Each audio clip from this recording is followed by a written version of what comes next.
de hablar un poquito de lo que era el diagnóstico de hepatitis y sobre todo como esas diferencias entre lo que era metabólica, bacteriana o viral. Buscando un poco tratar el tema tan de actualidad como los problemas hepáticos que han dado para que vayamos sacando una cantidad de diagnósticos eh, y que sigamos como con esa situación en la agricultura nacional como de duda de realmente qué es lo que hay o cuál es la que más impacta en esa situación. Quiero empezar con esta porque tratando como de definir qué es el hígado, creo que lo primero que hay que entender es que es lo más parecido a una gráfica de oferta y demanda, porque por el hígado pasa todo, tanto lo que entra del exterior como lo que se produce al interior del cuerpo, pero tiene que pasar por el hígado para transformarse, para conjugarse, para iniciar la ruta de excreción. Entonces se vuelve un sitio donde tiene que pasar lo bueno y lo malo y tiene que mantener ese equilibrio eh, de lo que entra, de lo que tiene que transformar, de lo que tiene que convertir y mantener esa funcionabilidad. Y eso se hace básicamente con un balance de esa homeostasis hepática, porque quizás es el centro de todo el organismo, o quizás no, definitivamente es el centro de todo el organismo y eso depende de ese equilibrio entre oxidación, inflamación, antioxidación y desinflamación para que la mayor cantidad de células estén funcionales y estén activas. Es fundamental entender esto porque creo que adicional de lo que puede ser de viral y bacteriano, el gran problema del hígado es que le toca soportar todo ese efecto metabólico eh, de todo tipo, tanto lo infeccioso como lo funcional o lo fisiológico. Por eso, para ese diagnóstico de enfermedad del hígado, pues podría uno dividirlas en esas tres grandes partes que son metabólicas, virales y bacterianas, pero para esto quizás es importante hacer un recorrido por el hígado para entenderlo un poco más y revisar el por qué, las implicaciones tan grandes que tiene desde el punto de vista de lo que se haga, de lo que se haga con el hígado y de lo que el hígado nos va a representar para la productividad y sanidad de las aves. Y lo primero que quería tratar de mostrar, eh, hablando del diagnóstico, es cómo cambia el hígado de acuerdo a al momento de que uno lo esté revisando o mirando o haciendo esa necropsia. Entonces le pedí el favor a uno de los pasantes que me tomara algunas fotos de hígado de pollo a las 4 de la mañana, donde no hay consumo de alimento todavía, a las 9 de la mañana, donde está en pleno consumo, y a la 1 de la tarde, donde ya prácticamente ha acabado, pero que está en pleno funcionamiento de esa digestión.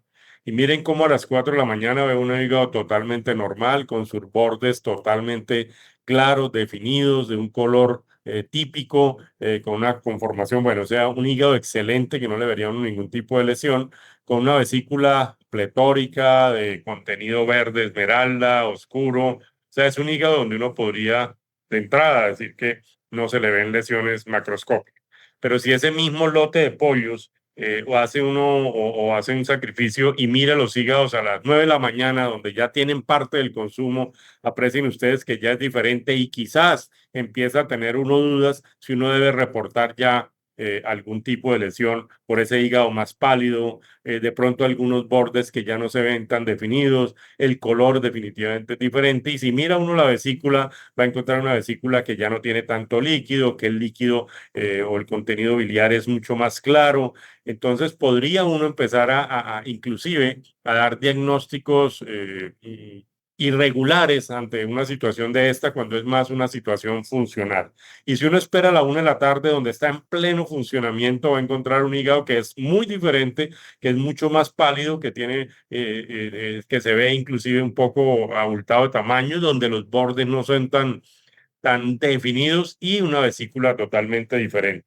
Entonces, la primera consideración que les quería dejar, recuerden siempre que hacen una necropsia de un hígado, y sobre todo una vez de las que uno sacrifica para hacer necropsia, que deben tener en cuenta ese estado funcional del ave en ese momento para poder interpretar las lesiones que uno está viendo o los hallazgos que está encontrando en el hígado más que lesiones. Él cambia y cambia dependiendo de su funcionabilidad. Un poco para revisar cómo es el hígado y cuáles son las funciones del hígado, tendríamos que hablar de que es lo más parecido a una fábrica, a la fábrica más sencilla, porque simplemente son hepatocitos y canales en donde pasa sangre que entra, sangre que sale y conductos biliares por donde sale toda esa bilis que produce el hígado, que excreta para ir al intestino o ayudar a la digestión o excretar algunas toxinas o productos ya conjugados. Entonces, básicamente son las células y los conductos.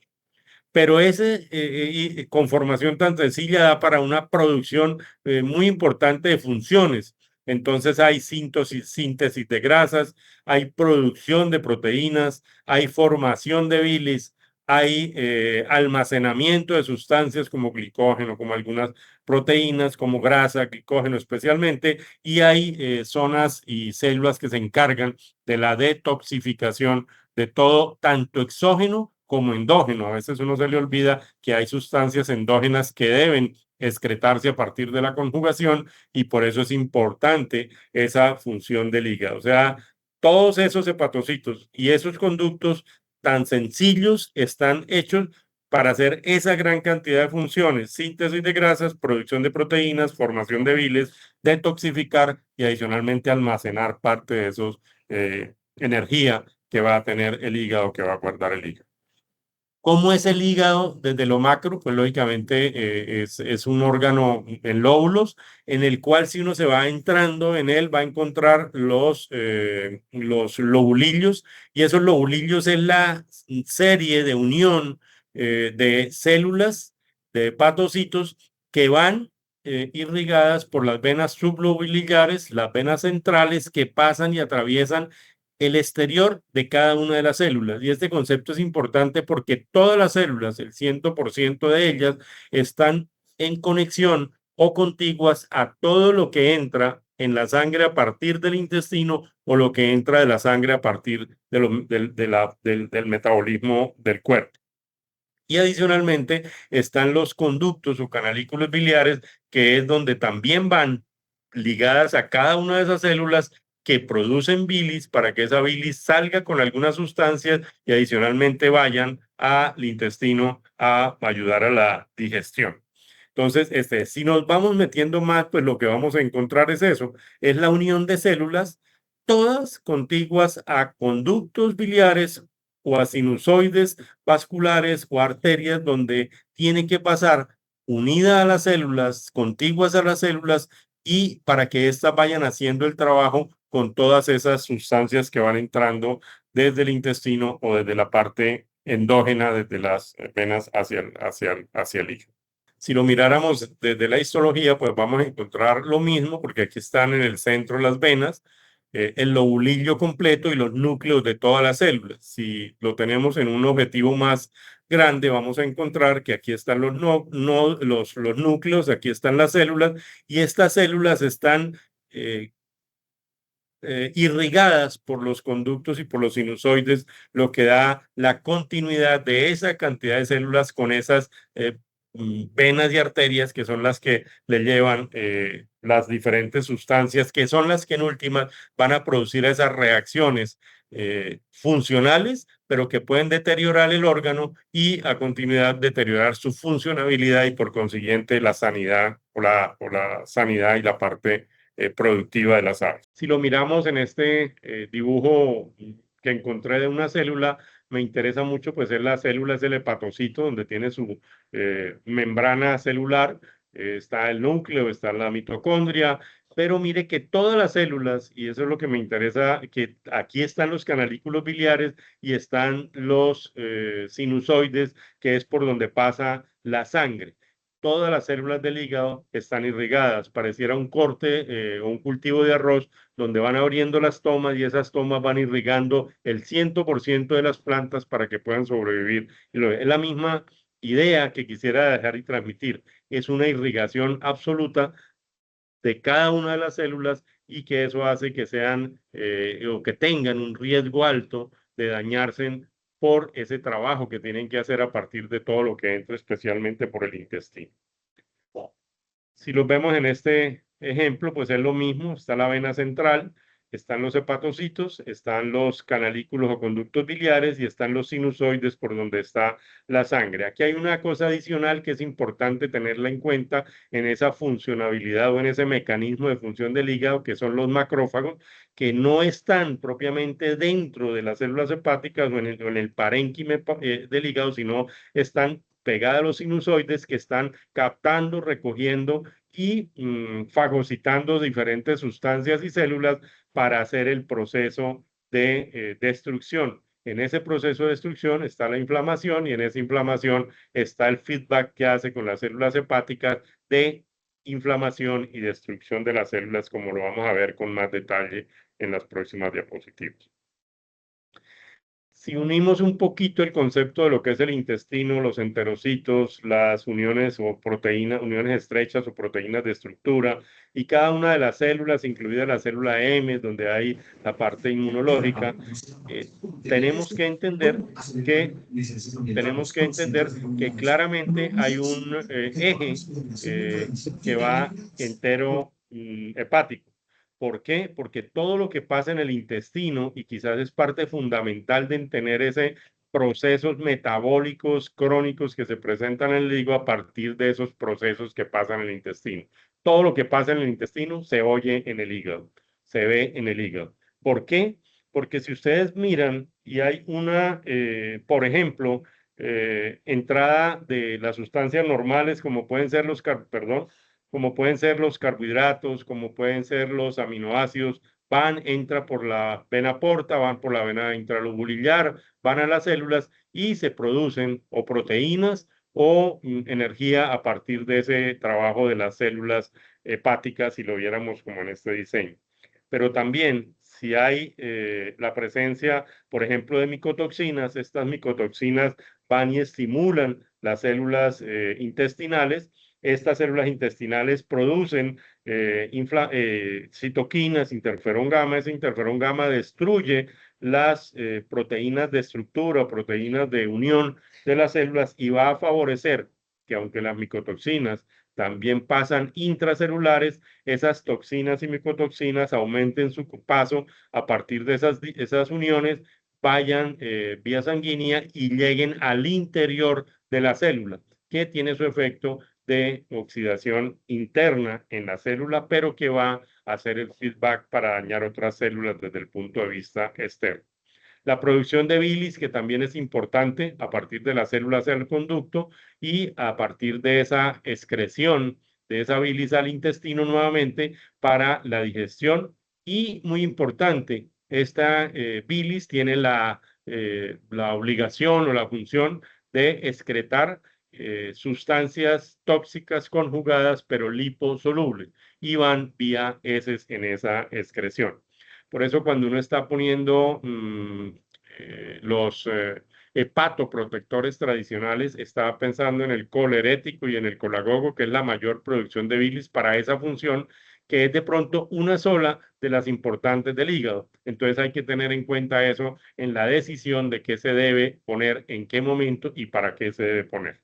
Entonces, sigamos después de las micotoxinas, podrían haber una disbiosis. Al haber disbiosis van a aumentar las bacterias.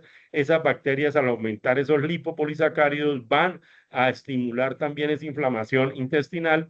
Esa inflamación intestinal lógicamente va a destruir las proteínas de estructura, va a aumentar la permeabilidad intestinal y va a hacer que la bacteria completa o los lipopolisacáridos de esas bacterias vayan por esos venas, vayan por esos canalículos sinusoides, las recoge el macrófago y al recogerlas el macrófago, al fagocitarlas, produzcan ese efecto de inflamación y ese efecto de inflamación va a dañar la membrana de la célula y va a destruir la célula hepática.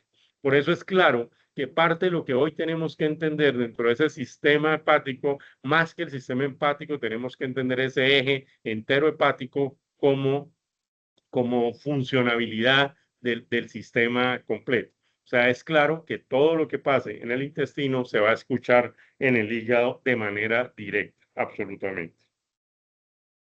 ¿Por qué es tan importante todo esto? El estrés oxidativo quiere decir que la célula normal está perfecta, que a partir de los radicales libres que se producen por la inflamación empiezan a dañarse las membranas. Esas membranas hacen que la célula se dañe y muera. Al morir viene el proceso de fagocitosis por los macrófagos y empiece nuevamente la inflamación. Por eso ese estrés oxidativo hay que tratar de que esté en el punto óptimo de balance. El cuerpo tiene sus herramientas para controlarlo.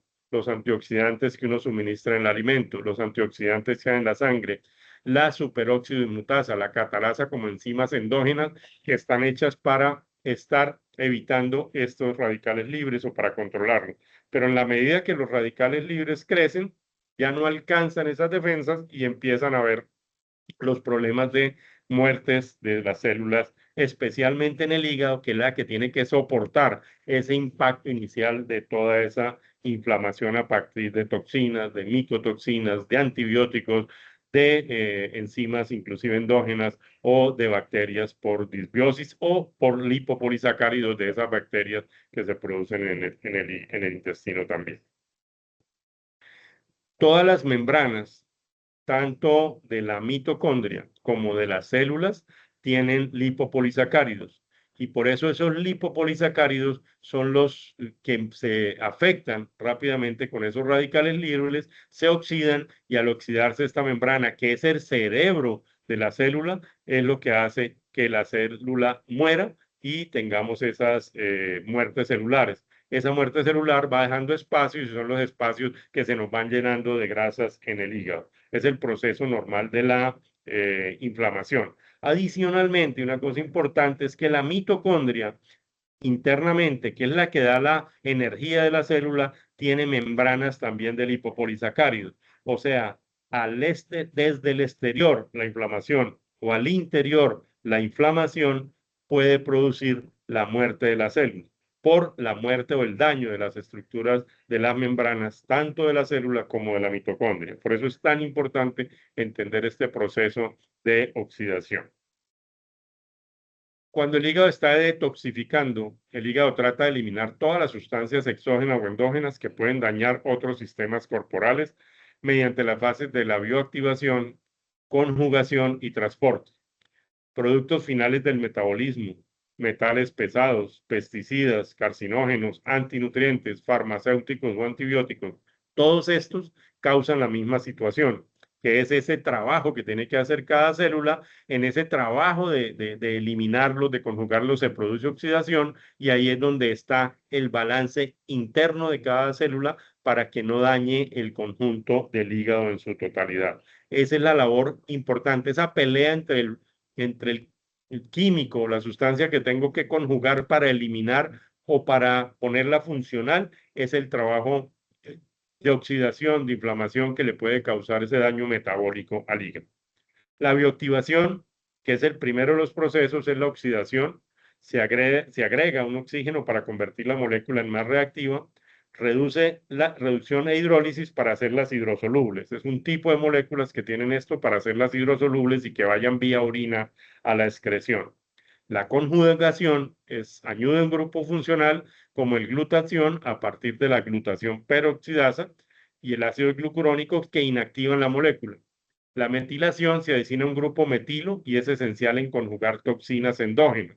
Y la sulfatación, que es la adición del grupo sulfato para conjugar xenobióticos tóxicos de la dieta, herbicidas, antibióticos, etc.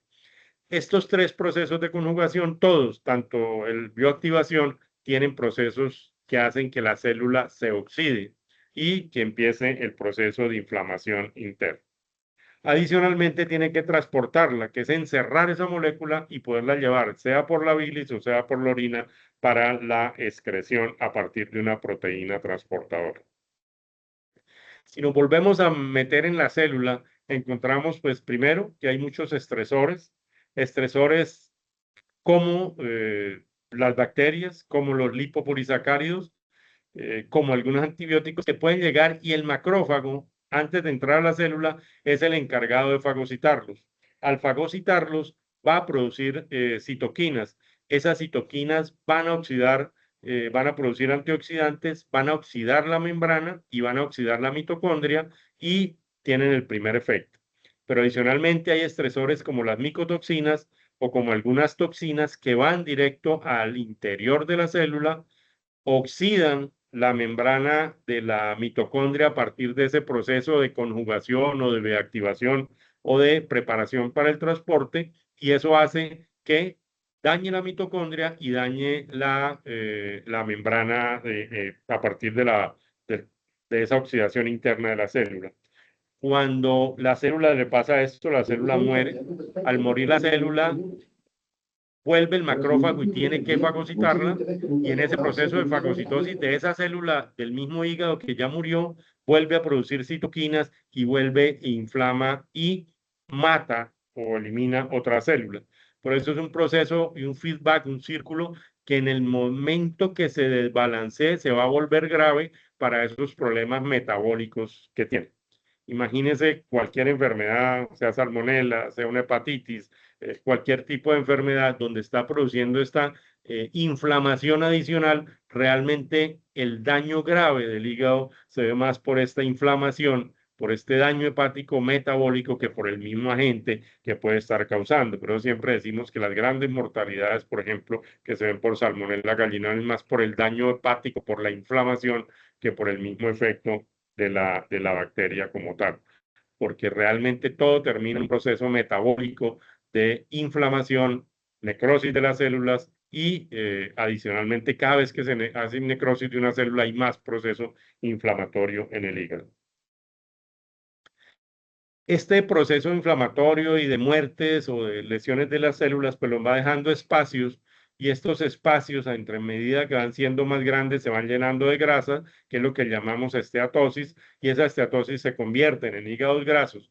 Esos hígados grasos seguramente en gallina no se alcanzan a ver como cirróticos porque se rompen, hay hemorragias y vienen los hígados grasos y hígados hemorrágicos, pero en pollo muchas veces sí lo vemos, donde los procesos empiezan desde muy temprano y terminan eso en cirrosis fuertes, con hígados demasiado fibrosados, y es porque esos espacios de grasa van cambiando a tejido conectivo y se van volviendo cirróticos. Lógicamente, en procesos más crónicos, es mucho más fácil que se conviertan de hígado graso la primera etapa a pasar a hígados o cirrosis hepática, por ese tejido conjuntivo conectivo que va llenando esos espacios que han sido en un momento depositados con solo grasa, de células que han ido muriendo a partir de esos procesos inflamatorios.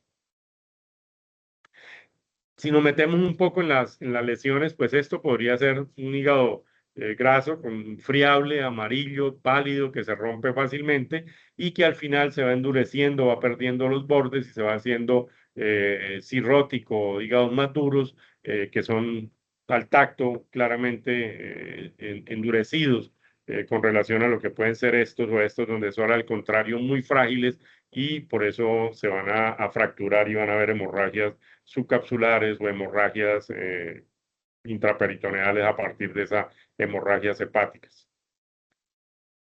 Lesiones que se ven comúnmente donde no se ven hemorragias contundentes, pero sí se ven hemorragias subcapsulares. Cuando son poquitos, muchas veces lo hace uno en la manera de hacer la necropsia, pero cuando uno encuentra muchas aves, y especialmente en las primeras semanas, con este tipo de lesiones de hemorragias subcapsulares con mortalidad elevada y con esta lesión en varias de esas aves, en un buen porcentaje de esas aves, definitivamente hay que pensar en intoxicaciones y o han coincidido con mucha frecuencia con altas concentraciones de fumonicinas. Grandes intoxicaciones en el país, hemos visto lesiones como estas, que si bien es cierto no están reportadas como típicas en ese tipo de intoxicaciones, hemos encontrado que han coincidido con esta lesión con intoxicaciones por diferentes tipos de productos que han ido haciendo esas hemorragias agudas subcapsulares.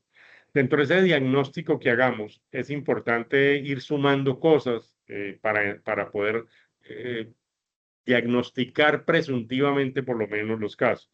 Cuando uno encuentra lesiones como estas, de hemorragias en músculo, de hemorragias normales, y adicionalmente encuentra hígados pálidos, hígados que en algunos se ven ya con bordes menos delineados, pues pueden ser lesiones que lo pueden a uno poner a pensar en diagnósticos presuntivos de aflatoxinas.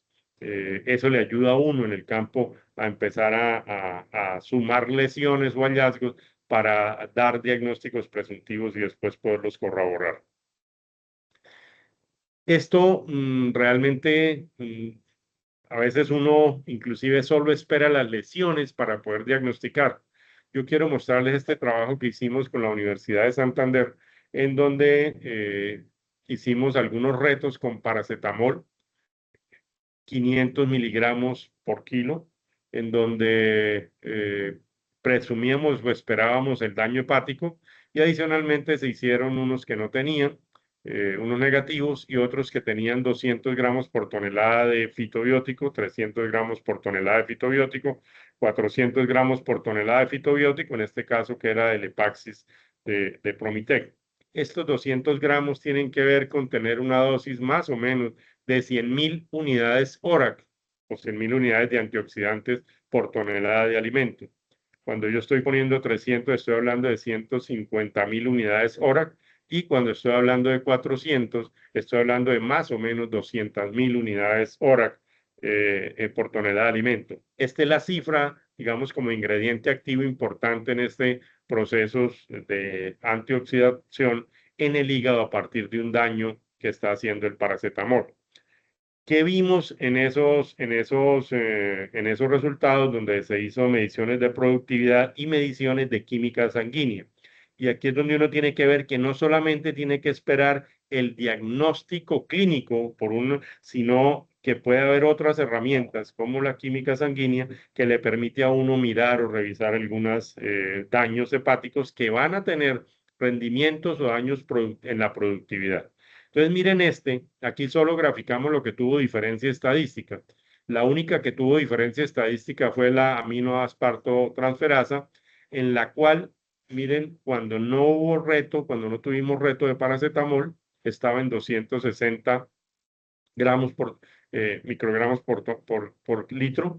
Miren cómo se sube a 300 y ese 300 pues es el 20% más o menos adicional, o sea, un incremento importante y con diferencia estadística. Miren con la utilización de las 200 gramos por tonelada de Epaxis, como casi llega al mismo nivel de los pollos que no tenían el paracetamol y cómo inclusive mejora con la dosis de 300 o 400 gramos por tonelada. O sea, la dosis de antioxidante, en este caso, o de antiinflamatorio, tiene un impacto importante en la mejora del parámetro de la AST como medidor del daño hepático. ¿Por qué medidor del daño hepático? Esta enzima está en el cuerpo normalmente, pero está dentro de la célula. Cuando se muere la célula, se destruye la célula, la enzima queda en el exterior, por consiguiente queda en la sangre y por eso uno la puede medir en la sangre. Es una enzima que mide daño celular, daño de las células hepáticas. Aquí se midió tamaño, se midió lesiones y nunca vimos lesiones macroscópicas del daño, pero miren el peso al día 22, después de 6 días de aplicación del paracetamol, cómo se pierden en esos pollos de casi 900 gramos a estar por debajo de 800. Se perdieron 100 gramos por tonelada, sí, por pollo. Esos 100 gramos, pues, un impacto importante y más si te tienes en cuenta que se aumentó la conversión en casi 20 centésimas de conversión. O sea, el impacto al día 22 por la utilización de paracetamol sin ver daño macroscópico del hígado, pero sí el daño en la química sanguínea era importante desde el punto de vista productivo. Daño que se redujo de manera importante desde las 200 gramos por tonelada del producto, que tendría 100.000 unidades hora por tonelada. Entonces, si hay efecto inclusive desde el punto de vista productivo, igual que en el punto de vista de la disminución de ese daño de celular o daños de los hepatocitos. Si nos vamos a ver esto mismo al día 42 de esos mismos pollos, recuerden que solo se puso del 16 al 22, y miren que aquí, al día 42, no graficamos porque no hay diferencia estadística de ninguna de las clínicas. O sea, clínicamente, química sanguínea, ya no vimos ninguna lesión. Pero mire que en el peso sí se mantuvo el daño y de manera importante. Hay 250 gramos menos de peso en el pollo que fue tratado con paracetamol, se recupera con 200 gramos por tonelada de Paxis, se recupera y mejora con 300 gramos y con 400 gramos por tonelada prácticamente que ya no hay costo-beneficio. Pero hay una cifra importante entre 200.000 unidades hora, entre 100.000 unidades hora y 150.000 unidades hora por tonelada que ayuda a contrarrestar esos daños hepáticos que repercuten en la productividad de las aves. Si ustedes miran la conversión, es una situación muy parecida. El impacto en la conversión no fue tan notorio con la dosis baja de 200 gramos por tonelada, pero sí muy importante con la dosis de 300 gramos por tonelada. Ustedes ven que ya a 400 gramos por tonelada no hay una diferencia importante. Lo que podría encontrar por aquí una cifra, la mejor en costo-beneficio, poner esos fitobióticos que aporten antioxidantes, que aporten antiinflamatorios, pero sobre todo que haya regeneración celular, que es lo que medimos, lo que vimos al día 22, que no había o que no se producía tanto daño hepático cuando habían este tipo de productos. Si lo miramos desde el punto de vista histológico, sí se veían lesiones. Ustedes ven que aquí claramente había una inflamación, había mucho más células de defensa. Y si miran al lado del vaso sanguíneo, encontraban que estaba lleno de células de defensa alrededor. ¿Qué quiere decir? Que estaba claramente entrando el tóxico y que aquí donde estaba entrando era donde se producía esa respuesta inicial inflamatoria y es una de las nos decía la histopatóloga, que es una de las cosas que utilizan para diagnosticar claramente este tipo de intoxicaciones. Cuando es aguda, se ve claramente la inflamación alrededor de los capilares sanguíneos, los conductos o los sinusoides sanguíneos en donde están entrando los materiales contaminantes. Este es un trabajo que me gusta mucho mostrar. Esto es hecho con química sanguínea en cerdos, a partir de las cerdas donde hacen choques de antibioterapia, pensando en limpiar la cerda para el momento del parto o para el preparto. Miren cómo en el día cero, que es donde están acabando el tratamiento antibiótico, como tanto ALT como la fosfatasa como AST están por encima. O sea, es claro que el antibiótico también causa daños hepáticos. Si se ven o no se ven, como les decía, no es tan importante porque sí están causando un deterioro de las células, una muerte celular que causa más inflamación y que de pronto hay que tener en cuenta para los tratamientos que se hagan. Son causantes de inflamación hepática y por eso hay que tener demasiado cuidado y ser absolutamente responsables con el uso de antibióticos para de pronto no agravar la misma situación sanitaria que está atacando el hígado. Y cómo bajan y se ponen en números normales sobre el día 15 y 28, o sea, 15 días después del tratamiento y 28 días después del tratamiento, sobre todo en estas dos, la ALT y la fosfatasa alcalina. Este es otro trabajo porque hablábamos de las bacterias y los lipopolisacáridos, pero como que no creo mucho en ese cuento en la realidad, ¿no? O sea, cómo va esas bacterias del intestino a inflamar el hígado. En este caso, en la Universidad Nacional de Colombia hicimos un trabajo donde inoculamos lipopolisacáridos, no bacterias, pero sí el lipopolisacárido de la bacteria. Y comparamos diferentes situaciones. En este caso, comparamos la ALT o la alanina para mirar si había inflamación hepática, efectivamente, daño celular hepático. Y miren que al día 7, al 14, al 21, al 28, al 35 y al 42 del pollo, en todos hubo un incremento de ALT en la medida que los pollos tenían reto con lipopolisacáridos. O sea, es absolutamente claro que lo que se dio vía oral para que afectara la inflamación intestinal, de igual manera afectó de manera importante y diferente estadísticamente la inflamación hepática. Pero no solamente la inflamación, sino el funcionamiento hepático. Entonces midieron en este caso triglicéridos. Y mire cómo la medición de triglicéridos también se aumenta entre los pollos que no tuvieron reto con lipopolisacáridos y los pollos que sí tuvieron reto con lipopolisacáridos. De manera importante, desde el 7 día hasta el día 42, siempre produciendo más triglicéridos que cuando no había reto de lipopolisacáridos. La acción que uno tenga en el intestino daña la estructura hepática, pero adicionalmente la funcionabilidad hepática y empieza a desencadenar una serie de problemas que seguramente es lo que se ve contundentemente cuando uno mira productividad, conversión, producción de huevo y otras variables.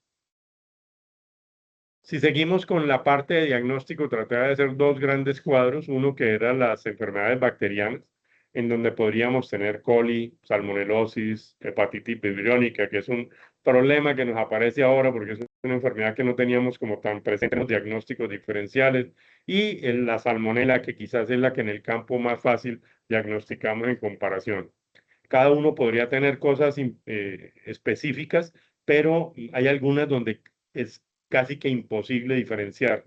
Entonces, aquí definitivamente lo que tenemos que pensar es en que tenemos que utilizar los medios de diagnóstico específicos y que nos puedan aclarar la situación. No es que sean todos o unos pocos, sino tener el ojo clínico o el expertise para poder mandar el órgano que es, el tipo de muestra que es al laboratorio y orientar al laboratorio para que nos digan, no mandar el ave al laboratorio casi que sin ninguna instrucción y que ellos allá traten de encontrar, sino a partir de esa necropsia, a partir de ese criterio clínico en el campo, mandar los órganos, el tipo de lesión que uno espera, que uno es donde espera encontrar esos indicadores y adicionalmente pedir las muestras que son. Habrá algunas que es solo por frotis, otras que es PCR, otra que es cultivo, otras que definitivamente tendría uno que combinar varias cosas para hacerlo. No hay una prueba reina, sino hay pruebas reinas para cada uno de esos diagnósticos presuntivos que uno haga desde el punto de vista bacteriano y lo mismo desde el punto de vista viral. Entonces, dentro de lo viral podríamos hablar de las hepatitis por cuerpos de inclusión, que ustedes ven que cada vez se parecen más a las salmonelas, los adenovirus o síndromes de hidropericardio, la hepatitis por rotavirus y la leucosis y la enfermedad de Marek, quizás que por la práctica, el tiempo y la claridad es donde más fácil se pueden diferenciar. Definitivamente, también tener un criterio clínico no para diagnosticar absolutamente, porque uno siempre da diagnósticos presuntivos, pero sí para orientar ese diagnóstico ante el laboratorio, de dónde, qué órganos, cómo se deben tomar las muestras y qué se debe solicitar al laboratorio para tener ese muestra que uno quisiera tener o ese resultado que uno quisiera tener para descartar o confirmar una entidad, ya sea histopatología, ya sea por PCR, ya sea por aislamiento en algunos tipos de virus, o la mezcla de otros entre histopatología, PCR, ELISA, las diferentes formas de diagnóstico que tenemos. Lo importante, creo, es poder no esperar que el laboratorio sea el que nos diagnostique, sino que es una ayuda más y que debemos orientarlo a qué queremos y de dónde queremos sacar esas conclusiones a partir de lo que le enviemos.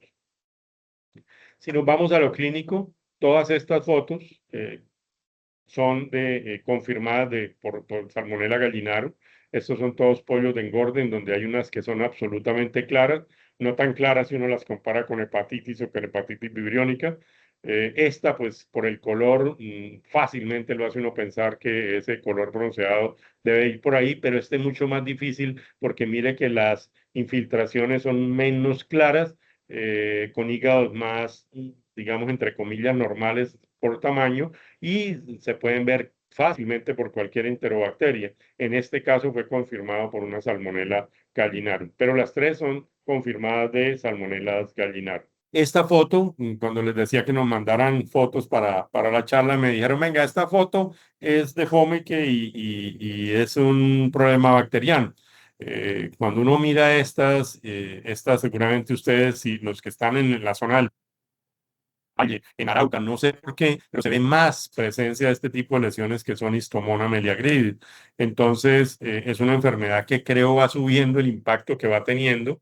Las gallinas de color, esas gallinas negras, digamos de color criollas, que están llegando, son más propensas, no sé por qué, pero se ven más fácil, se ven más propensas a esto. Y en las zonas del país también uno ve el Valle del Cauca, Nariño, inclusive en Ecuador, en la zona de Quito y Barra, se quejan mucho de que hay mucho la presencia de histomoniasis, ¿no? Uno dice, bueno, si no hay heteraqui, no hay histomino, no hay histomona, no es tan fácil porque a veces estás en los planes permanentes de vermifugación y siguen apareciendo problemas de histomona, ¿no?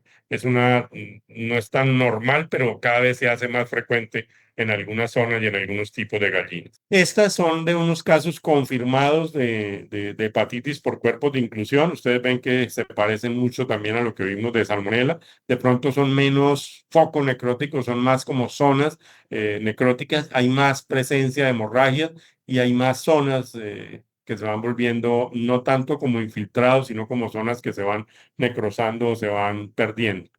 La semana antepasada me llegaba esta foto en donde me la mandaban y decía, venga, 28 días, ¿qué puedo pensar de esto? Y realmente por la situación que está viviendo el país, o el continente, o la parte del continente americano y parte del centroamericano, pues uno podría decir, oiga, eso debe ser, o puede ser salmonela, pero si uno la compara con la foto anterior, en un caso confirmado de hepatitis, pues no puede dejar de descartar hepatitis, tiene que descartar hepatitis por cuerpos de inclusión. Y hay una cosa clínica que es fácil de ver, ¿no? La hepatitis hace un cuadro, un pico absoluto una sola vez en el lote, o sea, usted la ve entre 15 y 18, entre 20 y 23, o entre 28 y 31. 3 o 4 días se muere la gran cantidad y baja nuevamente. Quedan algunos con edema y demás, pero es esa la presentación que tienen en los cuadros clínicos. Eso podría ser una ayuda en ese diagnóstico presuntivo, pero definitivamente hay que buscar por histopatología o por PCR la confirmación o la diferenciación entre esas dos entidades. Y ahora nos aparece otro problema. En Centroamérica está absolutamente de moda, que es el Campylobacter hepaticus, que produce en gallina especialmente, pero también hablan en pollo, en gallina, en inicios de producción, lesiones como estas, mortalidades de algún número importante, y que miren la lesión es muy parecido a lo que vemos en las otras enfermedades que hay. De pronto menos densa, pero es una lesión muy parecida que lo pondría a pensar aún en el tipo. No sé si será, como dice la doctora Marta, infecciones concomitantes o definitivamente diagnósticos que muchas veces no se hacen con la precisión debida y se pueden ir por uno u otro lado sin ser una u otra enfermedad. Estas que corresponden a unas fotos que encontré referenciadas, donde diferencian la leucosis del Marek. La leucosis es más difusa, es menos clara, los tumores son más tipo infiltraciones, y las del Marek que son clarísimas, los tumores que se van formando en el hígado. Ambas presentan hepatomegalia. Eh, la Marek se presenta en aves más jóvenes, y adicionalmente, pues el Marek tiene más connotación nerviosa y podría ser fácil parte de ese diagnóstico diferencial que uno haga, pero podría ser parte de lo que uno vea en el campo. Como conclusiones, es importante, no necesariamente debemos ver lesiones hepáticas macro para tener pérdidas de eficiencia, conversión, pérdidas de producción de huevo, daño en la calidad de la cáscara.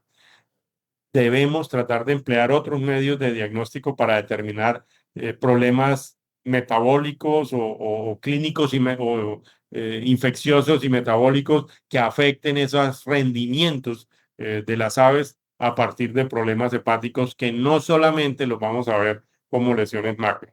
Importante utilizar todos los elementos diagnósticos, química sanguínea, histopatología, cultivos bacteriológicos, PCR. Es muy difícil a partir de hallazgos clínicos determinar el diagnóstico exacto de un problema hepático.